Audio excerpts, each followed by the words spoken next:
नमस्कार शेतकरी बांधवांनो, आज 6 मार्च 2025 वार गुरुवार आजच्या शेतकऱ्यांसाठीच्या महत्त्वाच्या पीक विम्या संदर्भातील आणि शेतकऱ्यांच्या कर्जमाफी संदर्भातील महत्त्वाच्या ताज्या घडामोडी, महाराष्ट्राच्या 36 जिल्ह्यांमध्ये कोणत्या जिल्ह्यांना मिळाली कर्जमाफी आणि कुठे होणार सध्या सर्वात मोठा अनुदान वाटपाचा कार्यक्रम, बघूया सविस्तर बातम्या।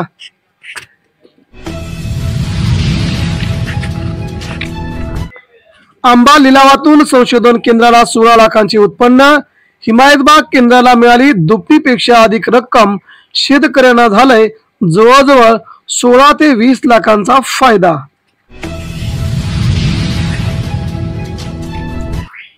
कृषी विद्यापीठाच्या गोदावरी तूर वाणाचे उत्पादन चांगले, शेतकरी रामदास माळेगावे यांनी घेतले 1 एकरी 10 क्विंटल उत्पादन।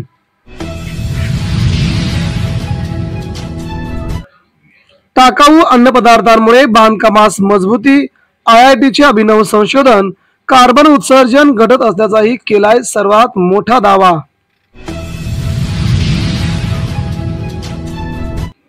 स्थानिक स्वराज्य संस्थांच्या निवडणुका पुन्हा गेल्या लांबणीवरती, दोन्ही बाजूंच्या याचिकाकर्त्यांमध्ये संभ्रम असल्याची माहिती। आता होणार 6 मेला पुढील सुनावणी। रानटी हत्तींचा कळप, गडचिरोली जिल्हा मुख्यालयाच्या वेशीवरती तब्बल 32 हत्तींचा समावेश असल्यामुळे नागरिकांमध्ये अतिशय भीतीचे वातावरण। पोषण आहारासाठी साखर देणार नाही, लोकसहभागातून व्यवस्था करण्याचे महाराष्ट्र सरकारचे निर्देश, त्यामुळे सर्वांना होते दुःख। शेतकऱ्यांसाठी हमीभावाने हरभरा खरेदी केंद्र सुरू करण्याची मागणी, हमीभाव 210 रुपयांची वाढ झाल्याने शेतकऱ्यांना होणार फायदा।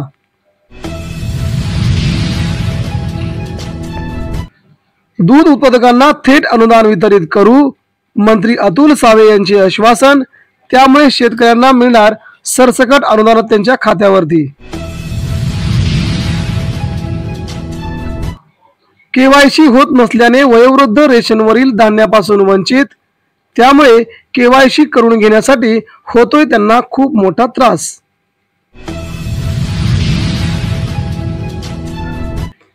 मजुरांच्या तुटवड्याने शेतकरी मेटाकुटीला, ऐन सुगीत मनुष्यबळाचा अभाव असल्याने शेती व्यवसायापुढे मोठे संकट, मजुरांचा तुटवडा पडतोय भारी।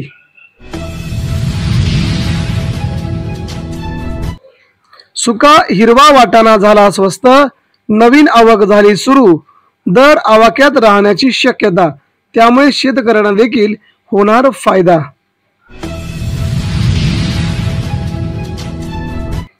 शेतकऱ्यांना चौपट भरपाई प्रश्नी बैठक घेणार मुख्यमंत्री फडणवीस, यड्रावकर माने यांनी घेतली वस्तुस्थिती मांडली फडणवीस यांच्यापुढे, शेतकऱ्यांना 5 पट हमीभावाची आहे मागणी। वन्य प्राण्यांचा कायमचा बंदोबस्त करा, अन्यथा उग्र आंदोलन करू, शेतकऱ्यांचा इशारा। पाटणे वन विभाग कार्यालयावरती मोर्चा, सोलर मशीन तात्काळ देण्याची मागणी। सिंधुदुर्गात सुरंगी हंगामाला प्रारंभ, प्रति किलो 450 ते 500 रुपये दर, दिल्ली, अहमदाबाद, उज्जैन मधून होते प्रचंड मागणी। दुग्धोत्पादनात माफसूस सहकारी संस्था, पशुपालकांचे प्रचंड मोठे योगदान, पदवीदान समारंभात राज्यपाल CP राधाकृष्णन यांचे प्रतिपादन। पतंजलीच्या फूड पार्कमुळे चुरी संत्र्यालाही मिळतोय भाव, बहुप्रतीक्षित फूड पार्कचे रविवारी उद्घाटन, नव अनंत शेतकरी कंपनीकडून फळांची पहिली गाडी रवाना। खानदेशात मका आवक कमी असल्याने दर स्थिर, प्रति क्विंटलला सरासरी 1800 रुपये मिळतोय दर, शेतकऱ्यांसाठी पुढील काही दिवस भाव 1800 राहण्याची शक्यता, पण नंतर भाव उतरण्याची शक्यता।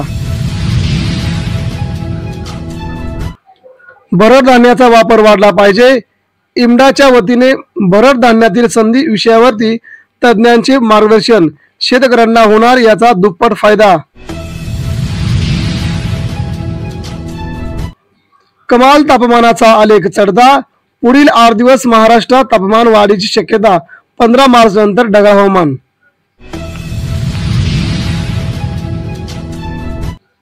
दुसऱ्या टप्प्यातील काजू मोहरही करपला.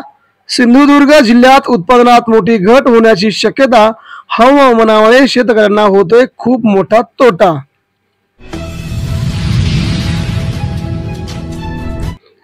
टाकाऊ कोशांपासून टिकाऊ रेशीम हार, डागी, पोचट, डबल अशा कमी प्रतीच्या कोशांचा वापर, त्यामुळे टाकाऊंपासून नवीन टिकाऊ वस्तू आहेत चांगल्या. शाश्वत शेतीकडे वाटचाल हवी, आदिनाथ चव्हाण यांची माहिती. पुण्यात B2B कॉन्क्लेव्ह 2025 चा समारोप, या प्रसंगी त्यांनी व्यक्त केलं मनोगत. सिंचनासाठी धरणातून 4800 क्युसेक पाण्याचा विसर्ग. सातारा जिल्ह्यात पुढील आवर्तनाच्या नियोजनासाठी पाणी मागणीचे केले होते आवाहन.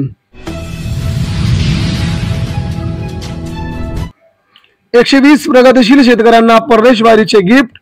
मागील वर्षी पडला होता खंड. 140 लाखांचा निधी आहे शासनाकडून मंजूर, त्यामुळे शेतकरी फिरणार दुबईवारी. हिंद केसरी, महाराष्ट्र केसरी नामांकन वानावाडीची प्रतीक्षा. 5 मुख्यमंत्री 2 उपमुख्यमंत्र्यांची आश्वासनांची घोषणा. 13 वर्षांनंतरही हवेत विसरल्याने संताप. कोकणात काजू बिला 160 रुपये तर प्रति किलो मिळतोय दर. कोकणी मेवाही बाजारात झाला दाखल. काजूला हमीभाव देण्याची शेतकऱ्यांची मागणी, मात्र सरकारचं दुर्लक्ष. बीड जिल्ह्यात 10 महिन्यात 36 खून. मुख्यमंत्री 5 वर्षात 276 खून झाल्याची माहिती. 766 खुनांचे प्रयत्न तसेच परवाने देखील रद्द केल्याची माहिती. 5 वर्षात 10 लाख सौरपंपाचे उद्दिष्ट. राज्यपालांच्या अभिभाषणामध्ये माहिती. कृषी योजनांचा आढावा. 1274 घनमीटर गाळ काढल्याचाही केला आहे राज्यपालांनी दावा.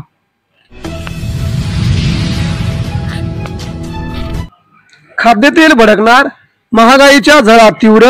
बजेट कोलमडणार. पाम तेलाचेही देखील किमती वाढल्याने इतरत्र संपूर्ण किमती वाढण्याची शक्यता. खाद्यतेल रडवणार. पिवळा वाटाणा, हरभरा, तूर आयातीवर शुल्क लावावे. शेतकरी अभ्यासकांची केंद्र सरकारकडे एकमुखी मागणी. सरकार कोणता निर्णय घेणार याकडे लाखो शेतकऱ्यांचं लक्ष. तर शेतकरी बांधवांनो, या होत्या आजच्या सकाळच्या महत्वाच्या घडामोडी. भेटूया पुन्हा आज संध्याकाळी ठीक 6 वाजता शेतकरी मित्रांच्या बातमीपत्रामध्ये. तेव्हा नक्कीच आमच्या चॅनलला सबस्क्राईब करा, जेणेकरून तुम्हाला दररोजच्या शेतीच्या बातम्या पाहायला मिळतील. धन्यवाद.